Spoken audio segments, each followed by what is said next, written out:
Hello students of class 6 students, आज हम history में चैप्टर नंबर 5 रीड करेंगे जिसका नाम है क्या बताती हैं हमें किताबें और खबरें।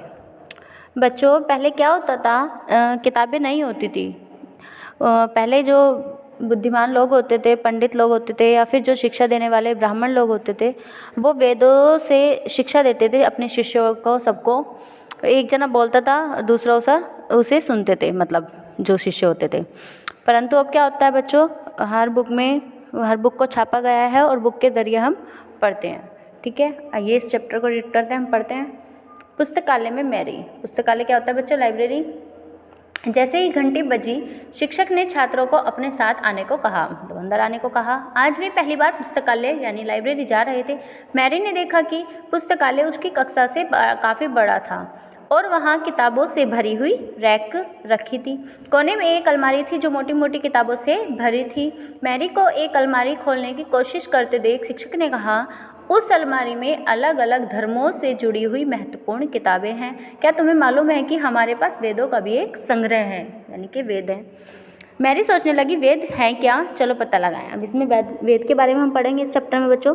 दुनिया के प्राचीनतम ग्रंथों में एक क्या है? वेद। शायद तुमने वेदों के बारे में सुना होगा। वेद कितने हैं बच्चों? 4 हैं। कौन कौन से? ऋग्वेद, सामवेद, यजुर्वेद और अथर्ववेद। इनकी बच्चों अलग अलग क्वालिटीज़ हैं चारों वेदों की। सबसे पुराना, जो सबसे पहला वेद माना जाता है, वो कौन सा बच्चों? ऋग्वेद, जिसकी रचना लगभग 3500 साल पहले हुई। ऋग्वेद में 1000 से भी ज़्यादा प्रार्थनाएं हैं जिन्हें सूक्त कहा गया है। सूक्त का मतलब क्या होता है बच्चों? अच्छी तरह से बोलना, यानी कि उसमें बहुत अच्छे अच्छे ऐसे वाक्य लिखे गए हैं जिनसे बहुत अच्छा ज्ञान मिलता है। ये विभिन्न देवी देवताओं की स्तुति में रचे गए हैं। इनमें से 3 देवता बहुत महत्वपूर्ण हैं। कौन कौन से? अग्निदेव, और इंद्रदेव और सोमदेव। जो अग्निदेव है वो क्या है? आग के देवता हैं। जो इंद्र देवता हैं वो क्या है? किस चीज़ के? युद्ध के देवता हैं। एंड जो सोम है बच्चों, एक पौधा है जिससे एक पेय पदार्थ यानी कि पीने का एक पदार्थ बनाया जाता है। वैदिक प्रार्थनाओं की रचना ऋषियों ने की है। आचार्य विद्यार्थियों को इन्हें अक्षरों, शब्दों और वाक्यों में बांटकर सस्वर पाठ कंठस्थ करवाते थे। यानी कि पहले किताबें वगैरह नहीं होती थी, तो जो विद्वान लोग होते थे वो उच्चारण करते थे किसी भी चीज़ का, और फिर उसको ही जो दूसरे होते थे वो उनको सस्वर यानी कि अपने साथ ही उन्हें बुलवाते थे और उसी से ही उनको कंठस्थ यानी कि याद कराते थे। अधिकांश सूक्त के रचयिता सीखने और सिखाने वाले पुरुष थे। कुछ प्रार्थनाओं की रचना महिलाओं ने भी की है। ऋग्वेद की भाषा प्राक संस्कृत या वैदिक संस्कृत कहलाती है। तुम स्कूल में जो संस्कृत पढ़ते हो वह उसी भाषा से थोड़ी भिन्न है, जो प्राकृत भाषा होती थी बच्चों। फिर है बच्चों संस्कृत और अन्य भाषाएं। संस्कृत भाषा भारतीय यूरोपीय भाषा परिवार का एक हिस्सा है। भारत की कई भाषाएं असमिया, गुजराती, हिंदी, कश्मीरी और सिंधी एशियाई भाषाएं जैसे फारसी तथा यूरोप की बहुत सी भाषाएं जैसे अंग्रेजी, फ्रांसीसी, जर्मनी, इतालवी, स्पेनिश आदि इसी परिवार से जुड़ी हुई हैं। उन्हें एक भाषा परिवार इसलिए कहा जाता है क्योंकि आरंभ में उनके कई एक शब्द एक जैसे थे। उदाहरण के लिए मातृ यानी कि संस्कृत माँ, हिंदी और मदर अंग्रेजी शब्द को देखो, है ना बच्चों, अलग अलग ऐसे है। उपमहाद्वीप में दूसरे भाषा परिवारों की भी भाषाएं बोली जाती है। उदाहरण के लिए पूर्वोत्तर प्रदेशों में तिब्बत बर्मा परिवार की भाषाएं बोली जाती हैं। तमिल, तेलुगु, कन्नड़ और मलयालम द्रविड़ भाषा परिवार की भाषाएं हैं, जबकि झारखंड और मध्य भारत के कई हिस्सों में बोली जाने वाली भाषाएं ऑस्ट्रो एशियोटिक परिवार की भाषाएं हैं। फिर है बच्चों, हम जिन किताबों को पढ़ते हैं वे लिखी और छापी गई है। ठीक है, सबसे बड़ा डिफरेंस है इन दोनों में, किताबों में। और जो ऋग्वेद का उच्चारण किया जाता था यानी कि वेदों का उच्चारण किया जाता था, और श्रवण यानी कि उन्हें सुना जाता था, न कि पढ़ा जाता था, क्योंकि वे कहीं पे भी लिखे हुए नहीं थे। रचना की कई सदियों बाद इसे पहली बार लिखा गया। इसे छापने का काम तो मुश्किल से तो 2 साल पहले हुआ। इतिहासकार ऋग्वेद का अध्ययन कैसे करते हैं? इतिहासकार पुरातत्वविदों की तरह ही अतीत के बारे में जानकारी इकट्ठा करते हैं, लेकिन भौतिक अवशेषों के अलावा वे लिखित स्रोतों का भी उपयोग करते हैं। चलो देखते हैं कि ऋग्वेद का अध्ययन कैसे करते हैं। ऋग्वेद के कुछ सूक्त वार्तालाप के रूप में यानी कि बातें करते हुए प्रतीत होते हैं। वो विश्वामित्र नामक ऋषि और देवताओं के रूप में पूजित 2 नदियाँ कौन कौन सी है? व्यास और सतलुज के बीच यह संवाद एक ऐसे सूक्त का अंश है। फिर है बच्चों मवेशी, घोड़े और रथ। ऋग्वेद में मवेशियों और बच्चों मवेशी और बच्चों खासकर पुत्रों और घोड़ों की प्राप्ति के लिए अनेक प्रार्थनाएं हैं। घोड़ों की लड़ाई में रथ खींचने के काम में लाया जाता था। इन लड़ाइयों में मवेशी जीतकर लाए जाते थे। मवेशी होते हैं बच्चों जानवर। लड़ाइयाँ जैसे ज़मीन के लिए भी लड़ी जाती थी और जहाँ अच्छी चारागाह हो या जहाँ पर जैसी जल्दी तैयार हो जाने वाली फसलों को उपजाया जा सकता हो। कुछ लड़ाइयाँ पानी के स्रोतों और लोगों को बंदी बनाने के लिए भी लड़ी जाती थी। युद्ध में जीते गए धन का कुछ भाग सरदार रख लेते थे तथा कुछ हिस्सा पुरोहित को दे दिया जाता था। शेष धन आम लोगों में बांट दिया जाता था। कुछ धन यज्ञ के लिए और कुछ प्रयुक्त होता था। यज्ञ की आग में आहुति दी जाती थी। ये आहुतियाँ देवी देवताओं को दी जाती थी। घी, अनाज और कभी कभी जानवरों को भी आहुति दी जाती थी। अधिकांश पुरुष इन युद्धों में भाग लेते थे। कोई स्थान सेना नहीं होती थी, लेकिन सभी लोग सभाओं में मिलते जुलते थे और युद्ध एवं शांति के विषय में सलाह मशवरा करते थे। वहाँ ये ऐसे लोगों को अपना सरदार चुनते थे जो बहादुर कुशल योद्धा हो। लोगों की विशेषताओं बताने वाले शब्द। लोगों का वर्गीकरण काम, भाषा, परिवार या समुदाय, निवास स्थान या सांस्कृतिक परंपरा के आधार पर किया जाता था। ऋग्वेद में लोगों की विशेषताएं बताने वाले कुछ शब्दों को देखो क्या हैं। ऐसे दो समूह जिनका वर्गीकरण काम के आधार पर किया जाता था। पुरोहित, जिन्हें कभी कभी ब्राह्मण कहा जाता था, तरह तरह के यज्ञ और अनुष्ठान करते थे। पहले कौन से थे बच्चों? पुरोहित। और दूसरे कौन से थे? दूसरे लोग थे राजा।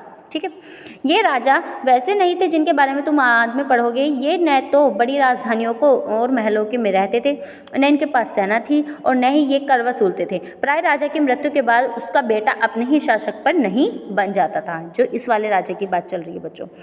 जनता या पूरे समुदाय के लिए दो शब्दों का इस्तेमाल होता था। एक था जन और दूसरा जिनका प्रयोग हिंदी एवं अन्य भाषाओं में आज भी होता है। दूसरा था विश्व, जिसे वैश्य शब्द निकला, जिससे ऋग्वेद में विश्व और जनों के नाम मिलते हैं। इसलिए हमें पुरोजन या विश्व भारत जन या विश्व यदुजन या विश्व जन जैसे कई उल्लेख मिलते हैं। तुम्हें इनमें से कई नाम जानने हैं बच्चों। आगे हम पढ़ेंगे इस चैप्टर के बारे में। जिन लोगों ने इन प्रार्थनाओं की रचना की वे कभी कभी खुद को आर्य कहते थे और अन्य अपने विरोधियों को दास या दस्यु कहते थे। दस्यु वे लोग थे जो यज्ञ नहीं करते थे और शायद दूसरी भाषाएं बोलते थे। बाद के समय में दास स्त्रीलिंग दासी शब्द का मतलब गुलाम हो गया। दास वे स्त्री या पुरुष होते थे जिन्हें युद्ध में बंदी बनाया जाता था। उन्हें उनके मालिक की जायदाद माना जाता था। जो भी काम मालिक चाहते थे उन्हें वह सब करना पड़ता था। जिस युग में उपमहाद्वीप के उत्तर पश्चिम में ऋग्वेद की रचना हो रही थी, उसी समय दूसरी जगहों पर एक अलग तरह का विकास हो रहा था। देखो वहाँ क्या हो रहा था। खामोशी प्रहरी, कहानी महापाषाणों की।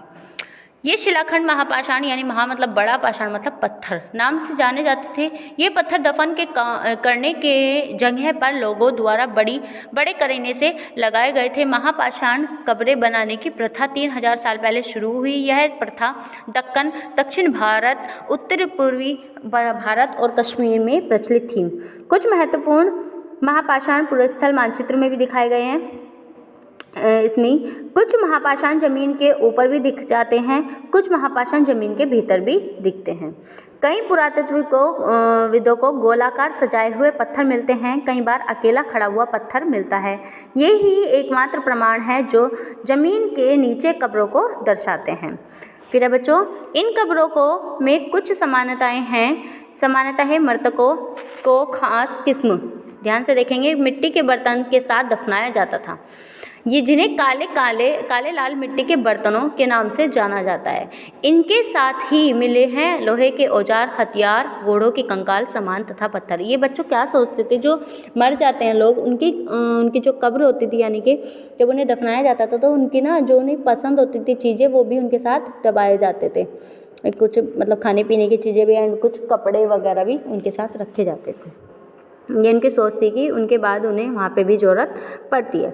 लोगों की सामाजिक असामाजिक के बारे में पता लगाना। पुरातत्व यह मानते हैं कि कंकाल के साथ पाई गई चीज़ें मरे हुए व्यक्ति की ही रही होंगी। कभी कभी एक कब्र की तुलना में दूसरी कब्र में ज़्यादा चीज़ें मिलती हैं। यहाँ एक ब्रह्मगिरी एक जगह है बच्चों, वहाँ पे क्या हुआ है, व्यक्ति की एक कब्र में 33 सोने के मनके और शंख पाए गए हैं। दूसरे कंकालों में सिर्फ कुछ मिट्टी के बर्तन ही पाए गए हैं। यह दफनाए गए लोगों की सामाजिक स्थिति में भिन्नता को दर्शाते हैं, यानी कि जो जितना अमीर होता था, जितना गरीब होता था, उस हिसाब से उनके बर्तन, कपड़े ये सब पाए गए हैं। कुछ लोग गरीब थे, कुछ लोग सरदार थे और कुछ लोग अनुयायी थे। क्या कुछ कब्रगाहें खास परिवारों के लिए थी? कभी कभी महापाषाण में एक से अधिक कंकाल मिले हैं। यह दर्शाते हैं कि शायद एक ही परिवार के लोगों को एक ही साथ पर अलग अलग समय पर दफनाया गया था। बाद में मरने वाले लोगों को पोर्ट होल के रास्ते कब्रों में लाकर दफनाया जाता था। ऐसे स्थान पर गोलाकार लगाए गए पत्थर या चट्टान चिन्हों का काम करते थे, जहां लोग आवश्यकता अनुसार शवों को दफनाने दोबारा आ सकते थे। फिर बच्चों, इनाम गांव के एक विशिष्ट व्यक्ति की कब्र। यह जो इनाम गांव है, यह भामा की सहायक नदी घोड़ के किनारे एक जगह का नाम है। इस जगह पर 3600 से 2700 साल पहले लोग रहते थे। वहाँ वयस्क लोगों को प्राय गड्ढे में सीधा लिटाकर दफनाया जाता था। उनका सिर उत्तर की ओर होता था। कई बार उन्हें घर के अंदर ही दफनाया जाता था। ऐसे बर्तन जिसमें शायद खाना और पानी हो, दफनाए गए शव के पास रख दिए जाते थे। एक आदमी को 5 कमरों वाले मकान के आंगन में 4 पैरों वाली मिट्टी के एक बड़े से संदूक में दफनाया गया था। बस्ती के बीच में बस यह घर गांव के सबसे बड़े घरों में से एक था। इस घर में एक अनाज का गोदाम भी था। शव के पैर मुड़े हुए थे। ठीक है बच्चों, फिर आगे इसमें इनाम गांव के लोग काम धंधे, उनके जो काम धंधे थे वो इसमें बताए गए हैं। इनाम गांव में पुरातत्वविद को गेहूं, जौ, चावल, दाल, बाजरा, मटर और तिल के बीज मिले हैं। कई लोग जानवरों की हड्डियां भी मिली हैं। कई हड्डियों पर काटने के निशान भी। यह अंदाजा होता है कि लोग इन्हें खाते होंगे। गाय, बैल, भैंस, बकरी, भेड़, कुत्ता, घोड़ा, गधा, सुअर, सांभर, चितकबरा, हिरण, कृष्ण मृग, खरहा, नेवला, चिड़िया, घड़ियाल, कछुआ, केकड़ा और मछली की हड्डियां भी पाई गई हैं। ऐसे साक्ष्य मिले हैं कि बेर, आंवला, जामुन, खजूर और कई तरह की रसभरियाँ एकत्र की जाती थी। ठीक है बच्चों, इस चैप्टर में हमने पढ़ा है कि वेद से हमें क्या मिलता है और किताबें का निर्माण कैसे हुआ है। सभी बच्चे वीडियो को ध्यान से देखेंगे। Thank you, have a nice day.